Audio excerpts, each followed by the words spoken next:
Hello, అందరికీ నా హృదయపూర్వకమైన నమస్కారాలు.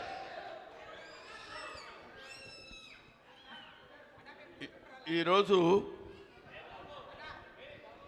ఇక్కడ జరుగుతున్న హ్యాంగ్మెన్ ఈ ఫంక్షన్కి నన్ను చీఫ్ గెస్ట్గా పిలిచారు. అవునా? చాలా చీప్. ఏమండి? ఓహో, చీఫ్ గెస్ట్గా పిలిచారు. నేను చీఫ్ గెస్ట్ అని ఎందుకన్నానంటే నోరు తిరగలేదు. ఏదో అలా ఇటు నుంచి అటు వస్తే కారు వేసుకుని ఇక్కడికి వస్తే మేము ఇక్కడ ఉండి మిమ్మల్ని రిసీవ్ చేసుకుంటాం, మీరు వెళ్ళిపోవచ్చు, 3:45 4 o'clock ఇక్కడ ఉండండి అని చెప్పారు. అది చాలా ఆనందకరమైనటువంటి విషయం. దాన్ని చీఫ్ గెస్ట్ అంటారో నాకు తెలియదు. సో ఏదేమైనా ఈరోజు ఈ ఫంక్షన్కి నేను ఇక్కడికి రావడానికి ముఖ్య కారణం, నాకు అజయ్ మైసూర్ గారు, ఆయనతో పెద్ద పరిచయం లేదు. ఆ తర్వాత డైరెక్టర్ గారు, ఆయన విహాన్ గారు, ఇక్కడే చూశాను నేను, ఆయనతో కూడా పెద్ద పరిచయం లేదు. కానీ ఈ టీం కూడా సిన్సియర్గా చెప్పాలంటే నాకు వాళ్ళు పరిచయం లేదనుకంటే వాళ్ళకి నేను పరిచయం లేదు. ఎందుకంటున్నానంటే ఆ మాట, వీళ్ళందరూ ఎవరూ తెలియకపోయినా ఈ ఫంక్షన్లో నేను మాట్లాడటానికి ఎందుకు వచ్చానంటే, the title of the film Hangmen. Hangmen అంటే ఏంటి, ఆడ మానసిక స్థితి ఎలా ఉంటుంది, అతను ఎలాంటి పరిస్థితుల్లో తన జీవనాన్ని గడుపుతాడు అనేది ఒక్కసారి మనం ఆలోచిస్తే, మనం అనేక రకాలైనటువంటి జీవనోపాధితో బతికేటువంటి వాళ్ళని చాలామందిని మనం చూస్తూనే ఉంటాం మన లైఫ్లో. మన 24 క్రాఫ్ట్స్ ఉన్నాయి మన ఫిలిం ఇండస్ట్రీ వరకే. అలాంటిది అనేక రకాలైనటువంటి జీవనోపాధి కలిపేటువంటి వాళ్ళది వేరు. దాన్ని ఇబ్బందికరమైన ఉద్యోగం అనాలా, ఆనందకరమైన ఉద్యోగం అనాలా, అది మామూలు ఉద్యోగమే అనాలా, ఏమనాలో తెలియదు. కానీ అతని ఉద్యోగం ఏంటంటే ఒక మనిషిని ఉరితీసే మనిషి యొక్క భావోద్వేగాలు ఎలా ఉంటాయి, వాడి జీవన విధానం ఎలా ఉంటుంది, ఎలా గడుపుతాడు అతను.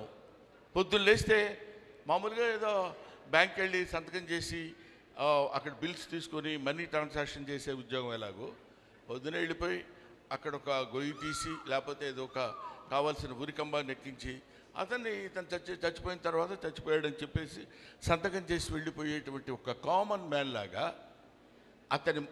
అతను పడేటువంటి మానసిక వ్యధ ఎలా ఉంటుంది అనేది మిస్టర్ విహాన్.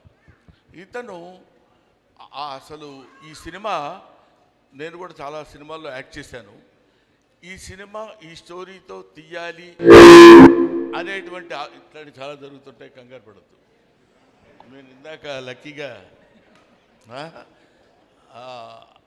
అటువంటిది ఆ థాట్తో ఈ సినిమా చెయ్యాలి అనేటువంటి ఆలోచన రావటం డెఫినెట్గా నేను ఇతన్ని కంగ్రాచులేట్ చేస్తున్నాను.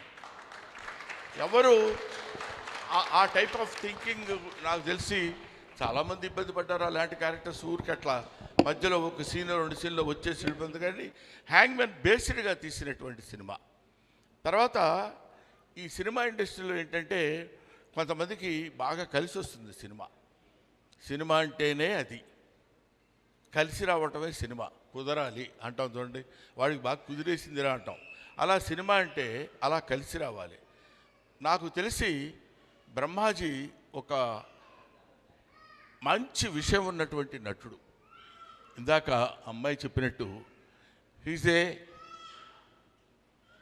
హీరో ఫ్రెండ్గా చేయగలడు, కమెడియన్గా చేయగలడు, విలన్గా చేయగలడు, విలన్ అసిస్టెంట్గా చేయగలడు, హీరోగా చేయగలడు. ఏ క్యారెక్టర్ ఇచ్చినా సరే చేసి పడ్డించగలిగినటువంటి అద్భుతమైన సత్తా ఉన్న వ్యక్తి బ్రహ్మాజీ. అటువంటి బ్రహ్మాజీకి సరైనటువంటి ఫుడ్ పడలేదే ఇంతవరకు అని ఆలోచించే వాళ్ళల్లో అతని మిత్రుడుగా నేను ఒకడిని. ఇంతవరకు మంచి ఛాలెంజింగ్ క్యారెక్టర్, ఇంతకుముందు గణ అనే ఒక సినిమా చేశాడు, అది కూడా మంచి క్యారెక్టర్ చేశాడు, కానీ అతనికి గుర్తింపు రాలేదు. కానీ ఈ హ్యాంగ్మెన్ అనే సినిమా తనకి దొరకటం, అతని పెర్ఫార్మెన్స్ ఇప్పుడే మనం ట్రైలర్లో చూసినప్పుడు మనకు అనిపించింది. ఒక అద్భుతమైనటువంటి పెర్ఫార్మెన్స్ చేశాడు, చెయ్యగలడు. చేయటానికి కావలసినటువంటి ఆహారం ఇప్పుడు దొరికింది కాబట్టి అతను దీన్ని ఒక అద్భుతమైనటువంటి విజయాన్ని సాధిస్తాడు, ఈ సినిమా ద్వారా అందుకుంటాడని నేను మనస్ఫూర్తిగా కోరుకుంటున్నాను. నేను కేవలం నాకు ఈ బ్రహ్మాజీ అంటే ఇప్పుడు ఇలా కనపడుతున్నాడు, కానీ ఎప్పుడో భూమి పుట్టినప్పుడు పుట్టాడు. మాకంటే చాలా సీనియరా కాదా? కరెక్ట్. ఎప్పటివాడివిరా నువ్వు, నీకు తెలీదు, నువ్వు అలా బతికేస్తున్నావు. కానీ ఇండస్ట్రీలో ఎప్పటి నుంచో ఉన్నటువంటి బ్రహ్మాజీ మమ్మల్ని అందరినీ చక్కగా దగ్గరికి తీసుకుని పైకి వస్తావే పర్వాలేదని మమ్మల్ని ఎంతో దాన్ని ఏమంటారు మంచి మాటలు చెప్పి పైకి తీసుకొచ్చినటువంటి మహానుభావుడు ఆయన. ఈ వృద్ధాప్యంలో కూడా ఇలాంటి సినిమాల్లో చేసి మెప్పించగలుగుతున్నాడంటే మనందరికీ ఎంతో ఆనందకరమైనటువంటి విషయం. కానీ నేను మిమ్మల్ని కంగ్రాచులేట్ చేసేది ఏంటంటే ఇలాంటి వృద్ధులు కూడా ఎన్నుకుని, నవ్వెందుకు వస్తుంది సార్ వృద్ధులు అంటే, కాదా, అంతటా చక్కగా అలాంటి వాళ్ళని ఎన్నుకుని మీరు ఈ క్యారెక్టర్ ఇవ్వడానికి మిమ్మల్ని కంగ్రాచులేట్ చేస్తున్నాను.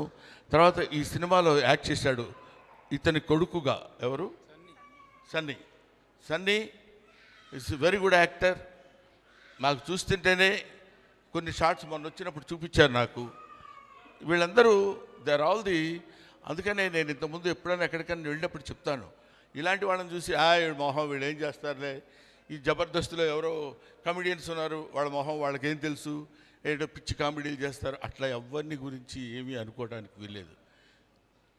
You can criticise an old man, because you know what he is. Don't criticise an young man because you don't know what he will be. ఆ తర్వాత ఏమవుతాడో, ఎంత గొప్పవాడవుతాడో ఎలాగో తెలియదు.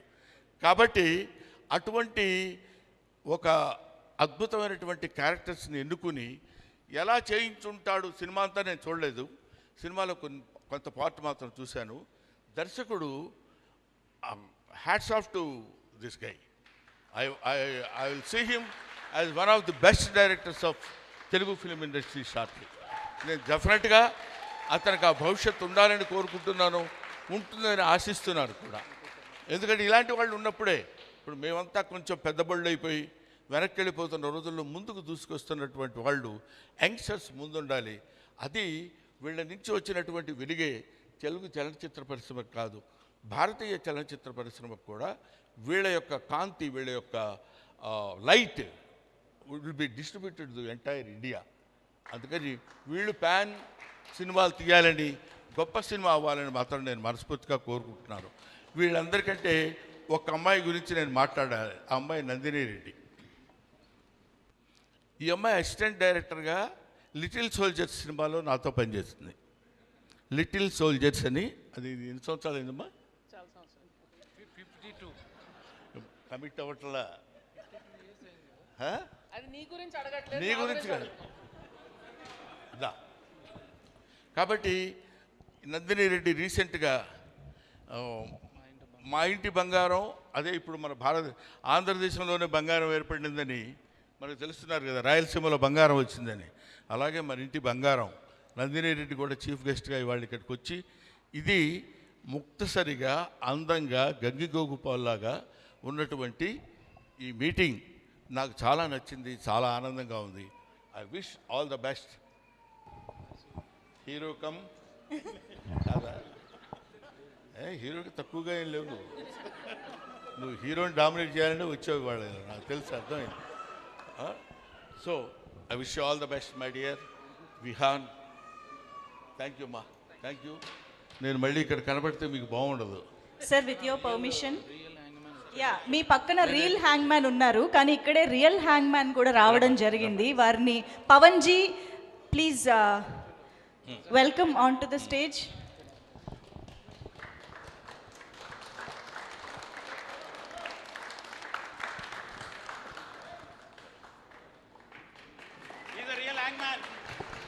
హలో, ఈయన రియల్ హ్యాంగ్ మ్యాన్ అన్నారు.